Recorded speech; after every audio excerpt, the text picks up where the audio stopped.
தென்னாடுடைய சிவனே போற்றி. தினம் ஒரு ஸ்தலம் பகுதியில் திருமூலர் அருளிய திருமந்திரத்தை பார்த்து கொண்டு வருகிறோம். அந்த வரிசையில் இன்று 333ஆம் பாடல். திருச்சிற்றம்பலம். சத்தன் அருள்தரின் சக்தி அருளுண்டாம், சக்தி அருள்தரின் சத்தன் அருளுண்டாம், சக்தி சிவமாம் இரண்டும் தன்னுள் வைக்க, சத்தியம் என் சித்தி தன்மையும் ஆமே. திருச்சிற்றம்பலம்.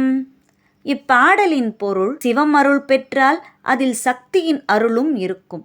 அதுபோலவே சக்தி அருள் பெற்றால் அதில் சிவத்தின் அருளும் இருக்கும். இரண்டும் கலந்து தமக்குள்ளேயே இருக்கிறது என்பதை உணர்ந்து அடைந்தால் உண்மையான சக்தியின் தன்மையாகிய 8 வித சித்திகளும், அதாவது அட்டமா சித்திகளும் கிடைக்கும் என்று திருமூலர் இப்பாடலில் குறிப்பிடுகிறார். இது போல பதிவுகள் இன்னும் வேணும் அப்படின்னு நீங்க நினைச்சீங்கன்னா அதை கமெண்ட்ல சொல்லுங்க.